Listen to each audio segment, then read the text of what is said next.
Nzambe ya bomo mpe ya solo apambola bino banso na kombo oyo eza likolo ya bakombo nyonso. Yesu Christ oyo azali médiateur entre Nzambe mpe biso bato.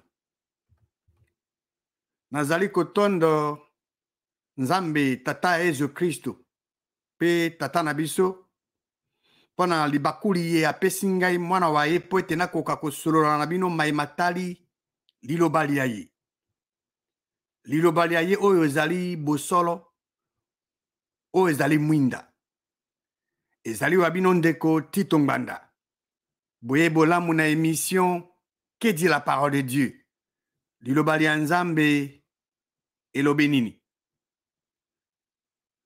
Pasteur moko atei ete bana baye babotami na mwasi ya mibale balakelami mabe. Cela veut dire que alobi que bana oyo basi ya mibale babota bazali maudit. Est-ce que lite ya liye ezali eyenge bene na liloba lia Nzambe? Est-ce que oyo ya alobi est-ce que eza solo? Eza oyo Nzambe mokili alobi? Lite ya lina ezali conforme na liloba ya Nzambe? Est-ce que bana ya mwasi ya mibale to ya basi oyo mibale bazali maudit na Nzambe oyo akela likolo na se balakelami mabe? Est-ce que eza penza ya likambo ya solo? Tokokende na kati ya liloba ya Nzambe mpo totala makomi mpona koverifie mae pasteur wana alobi to atei. Est-ce que eza solo? Bandakisa eza ebele na kati ya liloba ya Nzambe. Mais tokokamata obele ndakisa misato po elingisa bino boye to bodeside bomona soki likambo liye pasteur wana alobi soki ezali ya solo to eza ya lokuta. Ndakisa ya liboso tokotala ezali ndakisa ya mwana oyo Abraham abotaka na mwasi mwasi ya mibale.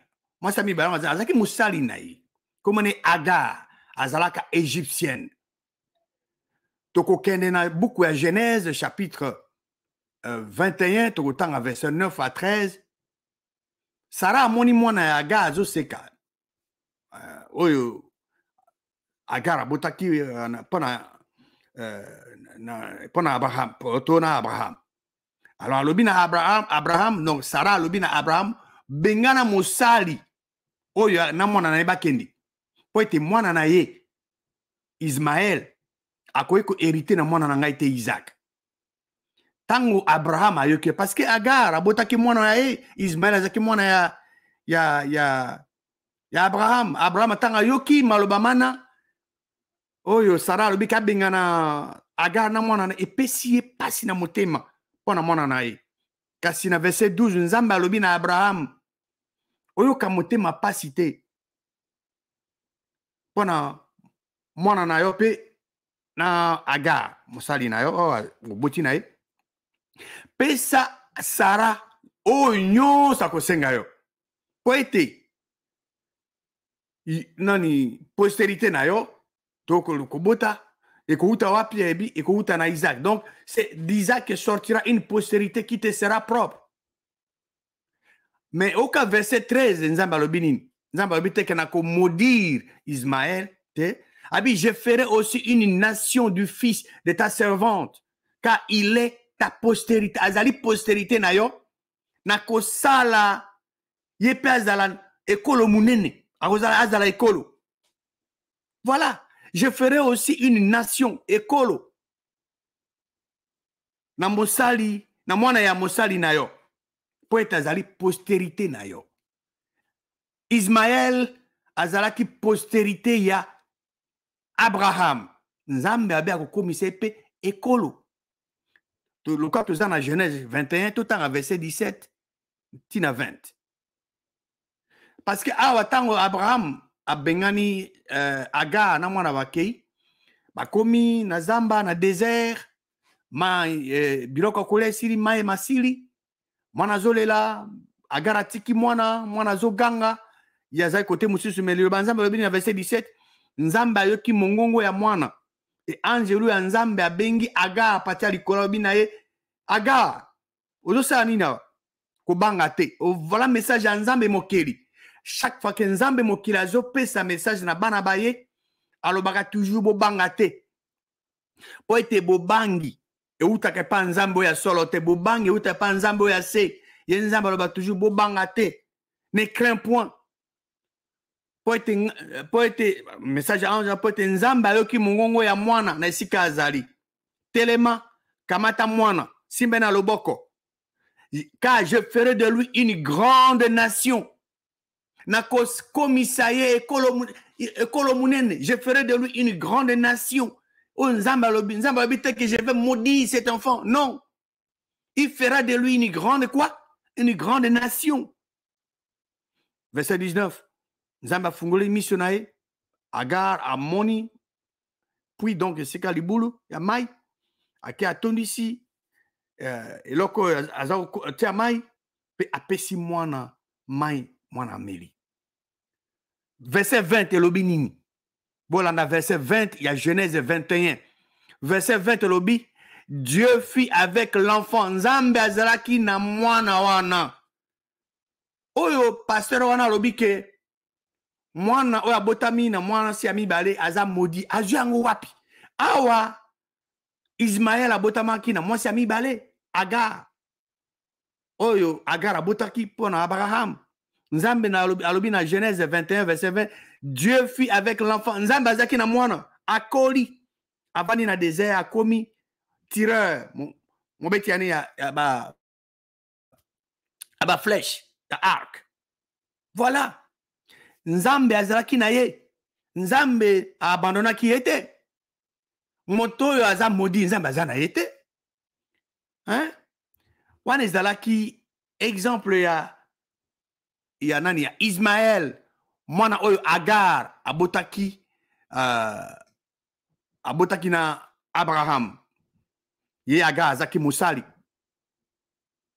ya Abraham mais Sarah apesaki ye na Abraham babotaki nzambe ba comme c'est une grande nation.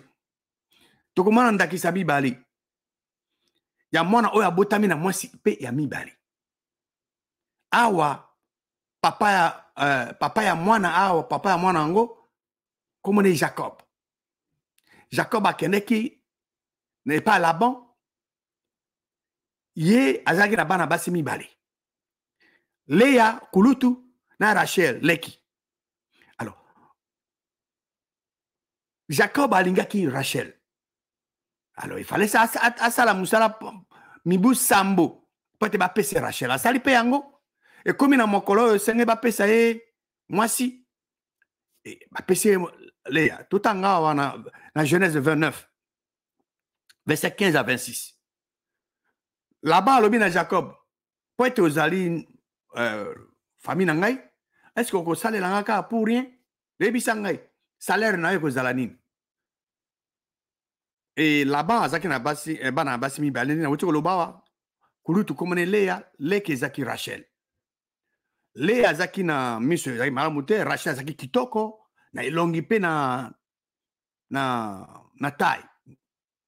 Alors Jacob aza kolinga Rachel pa lobi na ko servir yo mibu sambo pona Rachel. Mwana no ya mibale, mwana no mwasi mibale.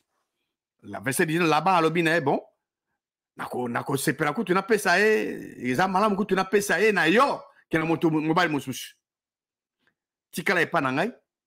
Alors Jacob a servir mibu sambo pona Rachel. Alors mibu mina mileki na lombango lokola ezaka quelques jours pona ni po aza kolinga Rachel mingi. Alors ensuite Jacob a lobi na Laban pesanga mwasi na ngai po ete 7 ans donc tant on a ça ezaka na sala ekoki déjà po nga kende pa na ye. Laban asangisi bato ya mboka esika bazalaki wana asalisi feti. Na pourquoi akamati Léa. Moni David non pardon Jacob a travaillé qui a salaki musala pendant 7 ans pour Rachel. Tanga sisi ko ça fait ya neto to tanga. Oleka memele Rachel a memeli Léa kulutu ya Rachel. Et puis bon, Jacob s'approchait pas nae. Na évité ce quoi mon qui était à vérifier qu'il n'a boutouté n'engeni na évité so basi pas qui est par rapport à bolingo évité. Alors bon verset 24 le bazar le que là-bas a pesi na Léa Zipta azaloka mosali naï. Verset 25 na tongo ezane siko Léa. Alors Jacob a lobi là-bas mais et là on dit au salingai. Mais na sai musa na servi hop pendant 7 ans pendant nani pendant ezaki pendant Rachel. Pendant nini yo kosinga. Verset 26 là-bas lobi nae awa boye pa na biso coutume ezanengo na te to pesaka leki avant yaya te. Na coutume na bango okoko bala yaya te liboso ya leki. Il faut yaya abala ma liboso de leki akobala yi. Donc sikawa Léa akomi mwasi liboso. Voilà. Rachel a comme moi c'est nini? Moi c'est misato. Mais tant que balani lokola Jacob aza olinga Léa penzate nzamba pesiye azobota aboti ebele. Rachel malgré parce que les gars tant oya azwaki Rachel wana bah non tant que Léa une semaine après bon va permettre ya que n'est pas Rachel mais a servi 7 ans encore. Mais Rachel azobotate. Mais finalement, Rachel sengi na mobali na ye pesanga mwana tout ça ti apesipe appelle servante na ye mais zamba yo ki le samone apesi pe mwana. Genèse 30 tout en verset 22 et 24 à 24. Nzambe a se souvenir na Rachel ayoki le samone pe akomisi nini a permettre que yabuta a commis a zuzemi aboti mwana. Et alobi kenzamba longoli soni apesi mwana wana kombo Joseph na bolobaka ete nzambe abakisela ye mwana mobali mususu. Effectivement Benjamin abotamaka sima ya Joseph. Oui. Donc Joseph azalaki mwana o Rachel abotaki pona aboti pona Jacob. Rachel azalaki mwasi ya mibale. Alors qu'est-ce qui s'est passé? Joseph, papa na ninga kemingi. Joseph abandi kolota bandoto azoyebisa papa na ena bandeko na ye. Bandeko na ye bana Léa. Bayiniye. Bayokani po bateka ye. Bateka ye. D'abord, on va essayer de babomai. Mais, tout que dans Genèse 37, verset 26 à 28. Alors, Juda alobi na bandeko bae. Là on est toko gagner na bubuma kandeko na biso. Poto mwa makila na ye. Boya to te kaye na ba Ismaélite. To te kaye. To ti aloboko na biso te liko na ye po ete azandeko na biso. Musuli na biso. Et puis bandeko na ye ba yoki ye. Po ba tiaki na kata citerne. Ezaki ba bomai. Verset 28. Na boleka kaya ba marchand ba teki ya mandianite. Ba bendi Joseph na kati ya citerne ba matisiye ba tekiye pendant 20 sigles donc sigle tukumi bali na ba Ismaélite bango siko ba memi Joseph wapi na Égypte ba memi kuna akomi na Égypte ba tekiye pa Potiphar zaki ko sale pa Pharaon Potiphar a pesiye ma responsabilité nyonso alinga ke mingi azo gérer nyonso. À l'exception à moi si, mais moi si, il y a Potiphar Linga qui pensa donc Joseph a sali tout. Que Joseph a joué le cola abimanaye quoi. Mais Joseph a boy pensa. A cause de Joseph, bakamati Joseph, a cause pas mon bane nota moto, a zolinga, a sa nyamu pas nanga bali. Tango Joseph, tango Potiphar qui ba, joué à tienne na prison. Na kati ya prison kuna, Pharaon ataki ba sali baye kuna mibale. Baloti ndoto ya pesi explication et comme juste a ebisi moko na abi bon so obimi obosana ngai te tant babimi babosani Joseph. Alors qu'est-ce qui va se passer? Roi ya aloti ndoto Pharaon aloti ndoto. Alors moto akopesa explication azalaki te. Alors on va se rappeler na se rappeler type wana se rappeler n'a bien fait oh Joseph a ça que pour une explication après ça qui est comme juste alors ABC na roi Aïbisi na pharaon abi non mais tant dans la prison, il y avait un Judéen Azaïkouna tala na tout l'autre tapesi bandimbola explication et puis juste. Alors bengai Genèse 41 verset 14.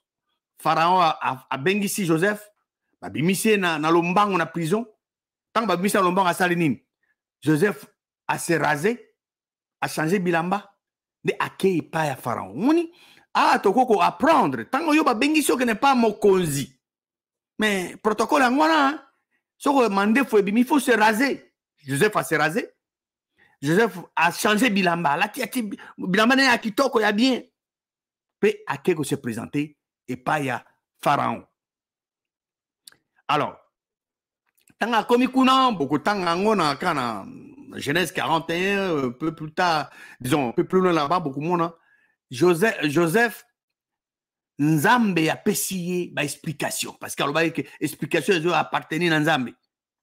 Nzambe a pesi a révélé na Joseph ba explication ya ndoto ya Pharaon parce que ba magicien ba ndokyo ba jaka na moto moko ta ko pesa explication mais Nzambe a pesi explication a révélé en na Joseph a expliqué na roi pardon na Pharaon comment on a continué le bagarre roi donc Joseph a expliqué en très bien na Pharaon malobamana explication ya pesi et c'est ici Pharaon na basali ba e banso na verset 38 alors Pharaon alobi na basali ba est-ce que tu koza moto lolenge lokola ye lokola Joseph o azana esprit ya Nzambe na likona ye o azana esprit ya Nzambe na kati na ye awa tozomona awa ezali buku ya Genèse hein?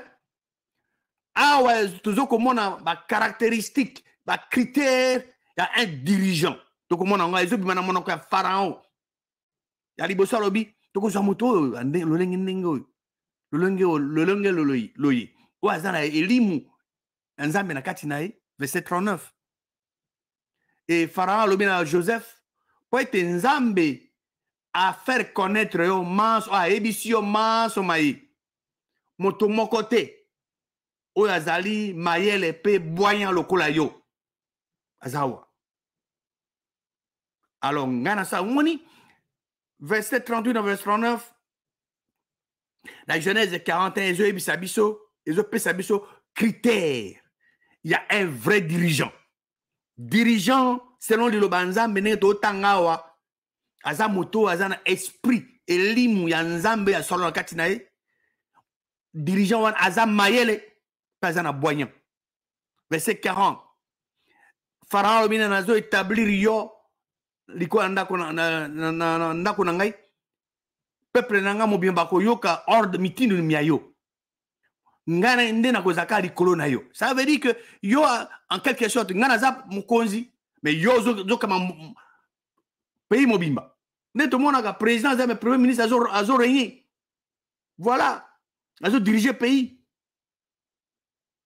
Pharaon alobi na Joseph tala nazo pesa commandement ya Égypte mobimba yende azo diriger mboka ngana yo pesa nga rapport Joseph azaki âgé à 30 ans donc mibu tuku misato donc 30 ans quand on s'est présenté devant Pharaon roi d'Égypte Joseph a tiki Pharaon a parcouru le pays mobimba Égypte donc qu'est-ce qu'on a chapitre 47 il y a Genèse 47 awa tokomona que Nzamba tomboli Joseph a commis premier ministre Joseph a dit moi c'est ami balé moi Rachel est-ce que tozomona Joseph azali maudit to Joseph aza béni Nzambe azo solola na ye Nzambe a révélé ye explication ya ndoto ya Pharaon bato ba nzinga na ba bakite ezali malédiction to eza bénédiction ezali grande bénédiction privilège wana Nzambe apesa na Joseph azali élevé akomi mokonzi premier ministre ya mboka ezali malédiction eza bénédiction ezali bénédiction munene nzala ekomi na kana esika na mboko papa ne azalaki na bandeko na ye oyo batekaki ye baye mbala baye tout ça asali nyonso a se fait connaître na bandeko na ye azwi décision bakende koya papa na aya roi pharaon apesi donc biloko ezalaki nécessaire bake mpo tata na aya bake bazwi tata na ye bon nzambe aconfirme tata na ye ayebisi Jacob abi kende na Égypte nga moko na okita na yo baye Jacob na bandeko na yo surtout ya Joseph bakomi verset 1 ya Genèse 47 Joseph akei koyebisa Pharaon alobi na ye bandeko na ngai na tata na ngai bakomi bauti na Kana bakomi awa na babibele na bango biloko nyonso eza ya bango mpe bavandi na mboka nini na Gozen.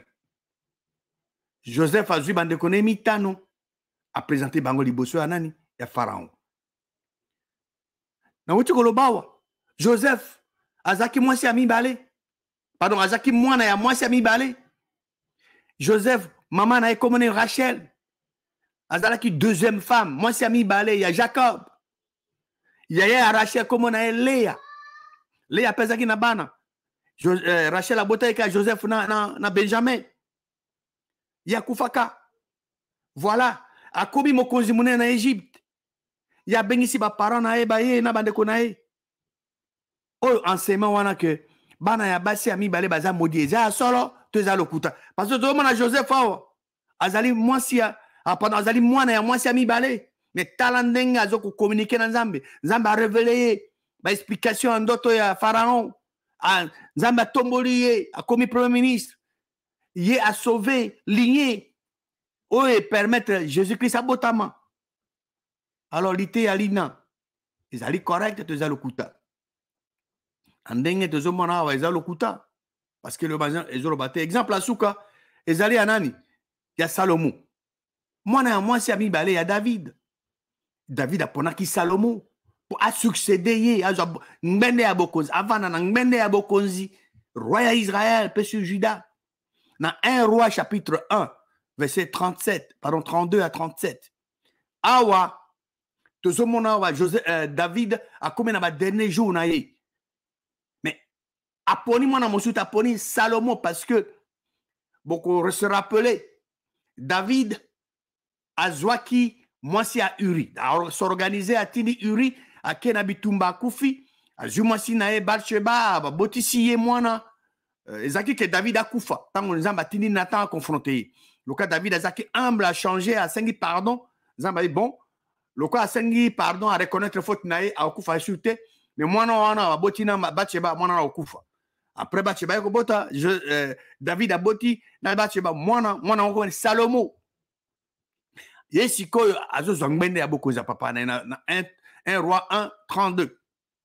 roi David ablobi bobengela nga sacrificateur Sadok na prophète Nathan na Benadja mwana ya Jehoiada batora bakoti bango nyonso misato bakoti epai ya roi David roi David alobi na bango bokamata basali ya molakisi na bino bomatisa Salomo mwana na ngai likwa nyama oyo ya ngai natambaka nango pe bokitisa na Gion kuna sacrificateur Sado na Nathan prophète bako oindre roi ya likwa Israël boko beta trompette et boko loba vive le roi Salomo alors boko mata après ye akoya kovana na ngbende oyanga pour régner na place nanga yende c'est lui qui par mon ordre ya kozala chef ya Israël pe ya Juda.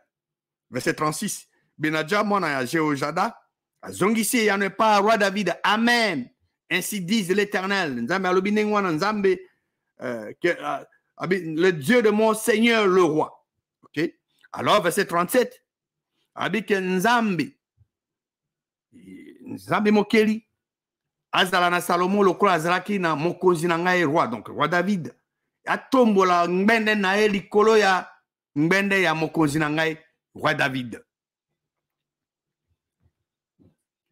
Et bokomona tango Salomo azwi ngbende azalaki koluka motema neke asala malamu liboso ya Nzambe. Mais Nzambe abimelaka Salomo aza mwasi pardon azali mwana ya liboso te ya David. Mais mwasi ya mibale. Mais Nzambe akobimela ye D'abord, Nzamba permettre à place à tatane lokola roi, mais Nzamba bimir payer. Dans 2 Chroniques chapitre 1, verset 7 à 12. Na butu, Nzamba bimeli Salomon alobi na e senganga eloko yo olingi na pesa yo. Salomon zongisi yano au traité tatana ngai David avec une grande bienveillance. Et puis au sali ke ngana na rien na place na ye. Sikawa Nzambe mokili. Que elaka no e pas David tatana ngai s'accomplir les salama. Po ete au sali ete ngai au tenga na rien na place na ye, na likola peuple o ezali ebele lokola poussé ezala mabele. Pesa ngai boanya pe mayele po ete na ye ba ndenge ni na komi tambusa liboso ya peuple oyo. Po ete na ko juger peuple na yo ezali munene. Nzamba lobi na Salomon na verset 11 po ete yo et on a des gens qui ont monté mon moyen. Pour être au sengite richesse, au sengi bien te, au sengi kembote, au sengi pe liwa banguna na yote, au sengi pe bomo e molaite. Kasi yozo senga boanya pe mayele pour être ko juger peuple na ngai, o ngana tio rien le kona bango, boanya pe mayele pesa mi na yo. Mais kasi ngap na ko pesa pe yo lisusu ba richesse, ba bien na kembo. Oyo roi mokote azwango avant yo pe mokote akozala nango après yo. Voilà. Est-ce que motoyo tozotangawa azaki Salomon est-ce que azaki mwana ya mwasi aliboso to mwana ya mwasi ya mibale? Azaki mwana ya mwasi ya mibale. Mais tala Nzambe nenga zo benir ye. Ndenge nini passé wana dote yake bana ya basi ami baza maudit. Ah, autant la parole de Dieu, c'est absolument le contraire. Non, je crois que ce n'est pas vrai, ce n'est pas conforme à la parole de Dieu. Salomon azaki mwana ya mwasi ya mibale. Et zali yende David a tie roi a succédé na place na ye avant na ngbene na ye abokonzi. Salomon azaki na harmonie na boyokani na Nzambe mokeli. O abimela ki ye pe apesi Salomon boanya pe mayele. Hein? Donc, tout le monde a que ce n'est pas que hier Azaki maudit, mais Azaki est grandement béni. Grandement béni. En conclusion, tout le monde a dit que que Ismaël, Azaki mwana ya mwasi ya mibale, mwana Azaki mwana ya mwasi ya mibale, mwana ya Agar. Agar na Abraham ne babotaki Ismaël. Mais est-ce qu'Ismaël Azaki maudit? Non. Nzambe a maudit riete. Le banzambe zoloba que Nzambe azaki na Ismaël. Tout le monde pe lisusu ndakisi à Joseph. Azaki mwana ya mwasi ya mibale. Mwana ya Rachel azaki leki ya Lea azaki mwasi ya liboso. Mais Nzambe a tomboli Joseph na Égypte, a commis premier ministre. Est-ce que Joseph azaki maudit? Non. Joseph azaki maudit, azaki grandement béni. Azalaki vraiment béni. Yende moto comment qui ko régner na Égypte. A bengisi famille ba na ko rejoindre na Égypte. A protéger lignée. Mobimba ya mobiki na biso Jésus Christ. En fait, mona ki exemple ya munene ya Salomon. Wa comment qui roi na place ya tata na e David. Salomon azaki mwana ya David na mwasi ya mibale mona Bathsheba. Ye Salomon azaki na boyokani na Nzambe mokeli.